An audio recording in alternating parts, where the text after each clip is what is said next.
Hi Taurus, and welcome to your monthly tarot reading for September. Thank you so much for joining me today. I hope that you are doing well. And let's go ahead and get started and get a sense of the messages and energies for Taurus in September. We have some air energy to begin with. For the awareness of the week, what you need to be thinking about. You may be having you may be coming to a fork in the road, a crossroads perhaps, or, a decision that you're not ready to make. Here the woman is sitting on this bench out in front of the water, blindfolded, the swords crossing her heart. And there may be something that you don't want to deal with at this time that you're thinking about, but maybe hesitant to take action on or to make that final decision. You might need more information, you might need more time. But you are not in the mindset to make that decision. Again, you could be at a crossroads, you might be having to, learn the truth about something and you're just not ready to handle it. So what's interesting is the Queen of Swords. So the Queen of Swords, serious, focused, very intelligent, energy and attributes of someone who would be very, very well informed, someone who knows how to make a decision, someone who has the facts necessary, understands the issue from all perspectives, and is not afraid to make a decision. The sword is up, hand is up, as if she's ruling with confidence and taking ownership of her own reason and intelligence and logic. So a couple things. You may have someone like this within your family, your work, close friend, who could be of assistance to you in fleshing out what it is that you're hesitant to make a decision in.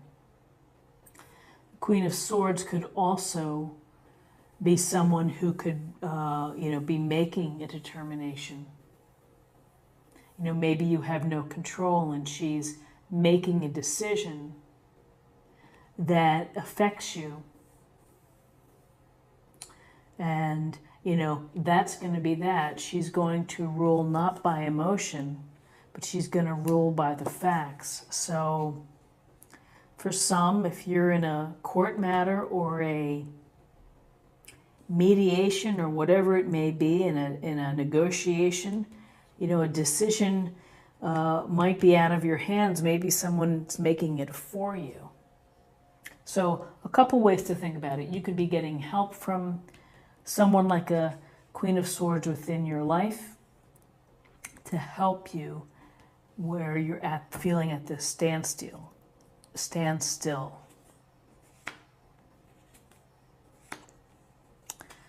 Okay, so we have Major Arcana, the Judgment. So literally we see the angel blowing the horn to the dead people rising out of the coffins. And these folks, the gray folks coming out of the coffins, are saying, I hear the call, and I want to know what I can do. How can I bring judgment into my own life? How can I take this chance to be reborn? How can I take this opportunity to clean my slate and to move forward, to find my higher purpose, to find my life purpose? I'm ready now, and I'm opening up to you, the universe, to the angels, to spirit, to guide me, to set me on my journey for the right path. So here's the Judgment card: rebirth, a reawakening, using your own self-knowledge to help move the future. And then we have Death, Major Arcana as well. And with the Death card, things are going to end. Something needs to end. in order for you to have this awakening and this second chance and this rebirth. Death happens all around us.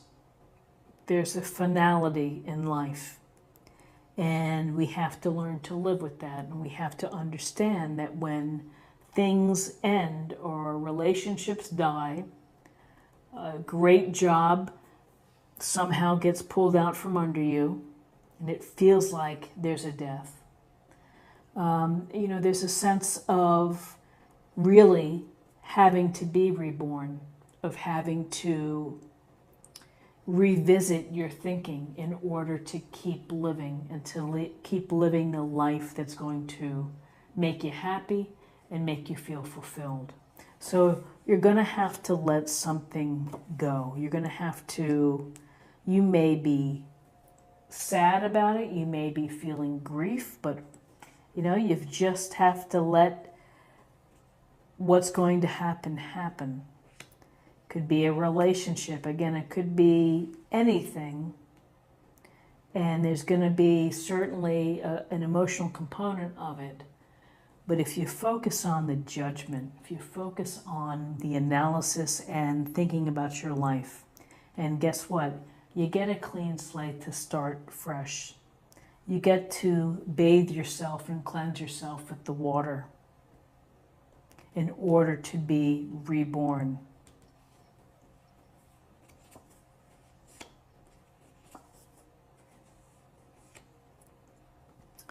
Okay, so we have a sense of, this could be conflict, it could be arguments, it could be disharmony, people not working together.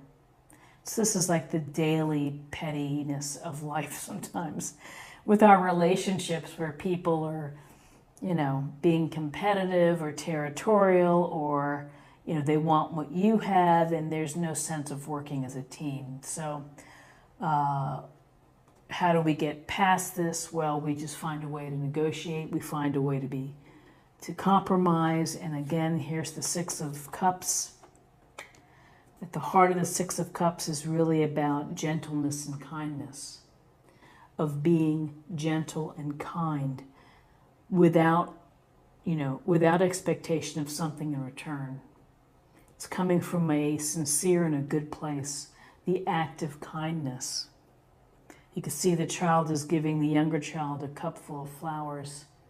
He doesn't have to do that, but he wants to do it. He wants to make her feel good or feel happy. So the kindness needs to transfer over to this conflict situation. I would also say that with the Six of Cups, again, cups, there's a possibility that you are revisiting the past, that you're thinking about what has happened before. Maybe it's a sense that it's hard to let go here, and you're still thinking about what's ended. Don't live in the past. Be in the present. Acknowledge the past for what it was. We learned from our past. We've had joyful times. It's one thing to be catching up with an old friend, meeting for a cup of coffee. It's another thing to keep pining for an ex, or for a time that can't come again. What's the expression? You can never go home. It's like when you're an adult and you go back to your childhood home. It's a lot has changed. So let whatever needs to go, let it end. And focus on the opportunity for cleansing, for rebirth, to bring into your life whatever it is that's going to make you feel fulfilled and happy.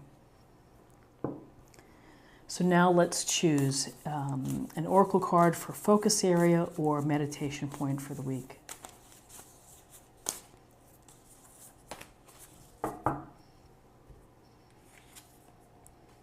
Journey by moonlight. Believe in magic. Journey by moonlight, and maybe this is indicative or predictive of your new journey, of your opportunity to be reborn, for rebirth, to find higher purpose within your life, and maybe through all of these evaluation and letting things end, maybe you're in the position to make the decision if the decision hasn't been made for you. Let's get an idea of your emotional self or spirit.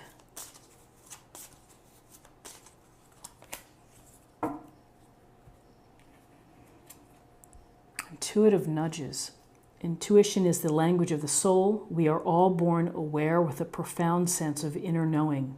Intuition is one of the greatest gifts we possess, which keeps us connected to our highest selves, the universe, and to our divine spirit. So it really is a sense, when I see the Judgment card, I think of highest self, highest purpose, the purpose that you're meant to lead in life. So trust your intuition, listen to the messages. And finally, let's choose a card for love, and we'll see what we have.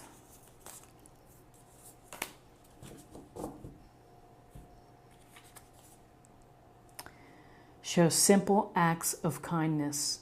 A simple act of kindness can energize you and bring happiness to those around you.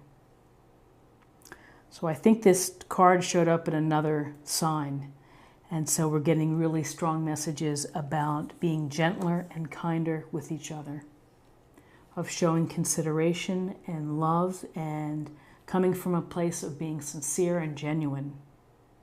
And when you're able to do that, it does energize you. It's very, very rewarding to be kind and just, become such a habit of being gentle and kind. This is what I have for you for the week, and I hope that something here resonated with you. If it did, please subscribe if you haven't already. Like, share, and comment. I'd love to hear from you. I hope you have a terrific week, and I look forward to seeing you next week. Take care. Bye-bye.